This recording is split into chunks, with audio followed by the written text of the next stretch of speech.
Good morning, everybody. This is day 3 of my 90-day challenge. It's first snow here in Colorado. It's October 14th, and it's just early. Usually it's after Halloween when we get the snow, so it's an early snow. It's coming down pretty good. It took me about 25-30 minutes to get my pickup scraped off. It was just ice underneath because it started raining first. But anyways, this is a good example of what you should be doing as far as your dedication level. It shouldn't matter what the weather's like. I mean, obviously, if you had to go a long ways to get to the gym, then that's an issue. But for me, I live about 5 minutes away, so that's something I always make a priority, is being close to my gym. I'd rather be far from work and close to my gym, which sounds a little contradictory since my job is how I make money. But so anyways, I'm here at the gym. Today I'm going to be doing cardio first, like I have been the last couple of days. 500 calories. Planning on doing a little bit higher intensity this morning, at least when I start out. One thing I like to do when I'm trying to really increase my cardiovascular is once in a while, rather than doing the intervals where I do 2 minutes hard, 2 minutes easy, and bump around that way, I think today I'm going to go ahead and start off on full resistance and just tear right into it and just go as long as I can on that, even if I go really slow at some point. So I'm going to be pushing my heart rate really hard. Once I get to where I can't do that, then I'll go ahead and bring it down and get into more of a cruising speed, cruising resistance, and just go ahead and knock it out for the remainder of the 500 calories. But changing it up on cardio is important, just like it is with the weights. You got to change your routine to make sure your body keeps reacting. I've been feeling better. Yesterday I felt better. It wasn't as hard as it was the day before. I changed it up yesterday too. I did intervals, but I just kind of did intermittent. So I'd go hard, go easy, go hard, go easy, and just judge on how I was feeling rather than doing a strict 2 minutes up, 2 minutes down. So certainly there was times on the hard where I wasn't going 2 minutes. So it did take a little bit longer. It took me about 33 minutes to get the 500 calories. So didn't burn them as fast, but it was still rough. I mean, I'm not in cardiovascular shape yet. So, but yeah, I'm gonna videotape some of my bicep and forearm work today as well, if I'm able to get some good angles with the camera. Certainly a challenge sometimes without having somebody there to photography me. So I'll get that done, and then today I'm also going to be leaving. It's Sunday. I'm going to be going up to Casper, Wyoming tonight because I've got a job walk. I got to be out in the morning, and of course with the snow, it's probably going to take me longer than usual to get there. So I'm planning on doing meal prep today. So I'm going to videotape that as well, so you guys can see my meal prep and see what kind of things I'm planning on taking with me. Be gone for 2 days. I'll be home, and then I'll be gone for another couple days. And that's my pretty typical week. Sometimes I'm gone for 3 or 4 days at a time, out my territory selling. And so today's going to be a good day for you guys to see my meal prep and get an idea as to how I prepare my food and how I make that work. And then, like I said, the weather, you can't let the weather change your workouts. If you're going to hit your gym 6-7 days a week, you have to hit it. You can put it off if you want to, let it warm up a little outside maybe, but this is how it works with my schedule. I'm not going to have time to hit it later, so I've got to do it now. And so I'm out here in the snow and I was waiting for my pickup to warm up, and that's just what I had to deal with this morning. So I'm going to get after my workout, and looking forward to seeing you guys later. Hey guys, just finished up my 500 calories here. 27 minutes, so a minute faster than it was the first day. So I was pushing harder for the first 10 minutes. I kept it at full resistance, just going as hard as I could. Got my heart up to about 181, 182. Then I brought it down for about 5 minutes, just cruised about half resistance, and brought my heart rate down about 153, 154, keeping up a good pace. And then I went back into the 2 minute intervals, up to 20, down to 10, up to 20, down to 10. This last high resistance interval brought my heart rate up about 188, which is, being 30 years old, my max is supposed to be 190. It tells me it's probably higher than that due to the years of being very fit. So that's good to see. It's definitely unusual to be a lot higher unless you are some sort of an athlete. So it's pretty cool that I'm still there, considering I don't do cardio year round. So now just gonna cool down a little bit for a couple minutes, bring my heart down. I'll get off and do my bicep workout. One thing I forgot to mention to you guys, I actually wear a heart monitor while I'm doing cardio. That way I don't have to try and grab onto the grips while I'm going and lose my strides. So I've got one by Pile, got the wristwatch, and then the heart strap. So that allows me to get real-time heart rate analysis and keeps me in the loop better as to when I need to go up and down in my intervals. It's good to see that as we're going, because those different heart rate zones really tell you as to what energy source you're using, if you're aerobic, anaerobic, so on and so forth. So that's something I like to do, and I'd suggest if you have about 35 to 50 bucks to spend, don't get a super expensive one. This Pile brand works really well. When I used to be a personal trainer, we had the more expensive ones, and they really didn't work any better than this. So get on Amazon, you can find it on there. Alright, so I'm about to start my bicep workout now. Gonna be doing supersets again. Be doing that for this first 30 days. I'm using the Hammer Strength MTS bicep curl to isolate each bicep, followed by a dumbbell hammer curl. And so I'll go ahead and do those now. Same as I've been doing, looking for anywhere from 12 to 20 reps, maxing out, of course, and I'll do that 3 sets.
So raised the weight by 10 pounds on the machine curl and 5 on the dumbbells. Got me closer to my range I'm looking for. I'm gonna go ahead and keep that next set the same weight on the dumbbell, but I am gonna go up another 10 pounds on the bicep on the machine. Do a little bit of a pyramid.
Alright, so my next 2 exercises are going to be a high cable hammer curl, followed by a high cable squeeze curl.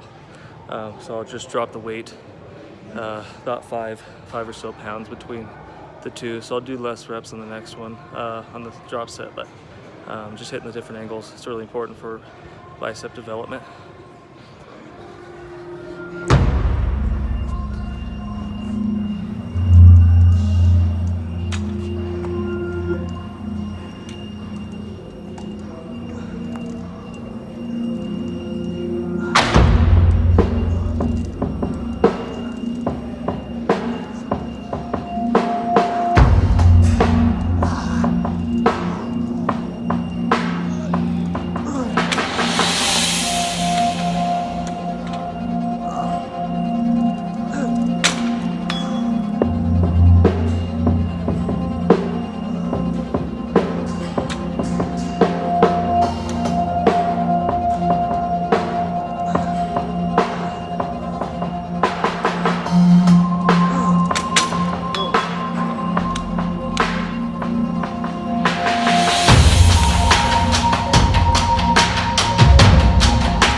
everybody. So I'm done with my biceps. Now I'm going to move on to forearms.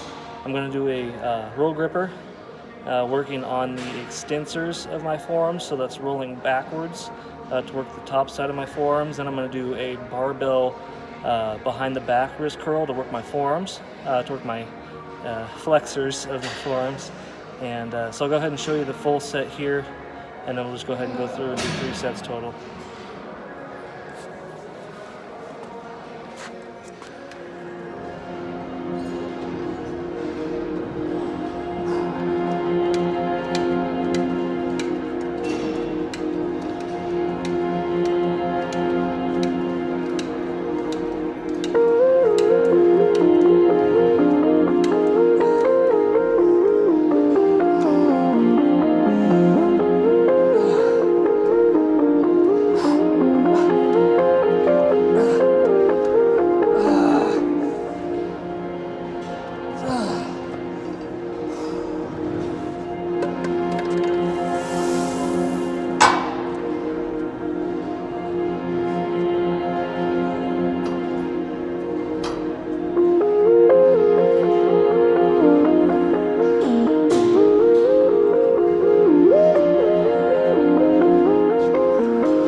Alright, so you'll notice I use the barbell to put my forearms on for the wrist curls, or sorry, the roll gripper. So that helps take the straight off the shoulders, which is usually an issue with doing the roll gripper. It allows you to do a little bit more weight and also have more control and more isolation for the forearms. Then I brought the bar down and doing the behind the back wrist curls. Like I said, it works the flexors of the forearms. You can usually go pretty heavy. I'm using 135 right now. I'm burnt out pretty quick, but I'm going to stick with that weight because I'm still getting more than 10. So it might not look like a lot of range of motion, but it burns like crazy. So.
Come on. Ah.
Okay, so that's my biceps and forearm workout. Ending with forearms is really intense. Sometimes we'll even start with forearms, so they get that much more fatigued, but I have to be careful how much forearms I do, because I start to get tendonitis, especially on the extensors, where the brachialis connects in the bicep and the forearm, so I have to be careful with that. But thank you for watching my workout. I hope it was educational and motivating. And like I said, today I'm going to give you another video about my meal prep, so it should be an interesting day.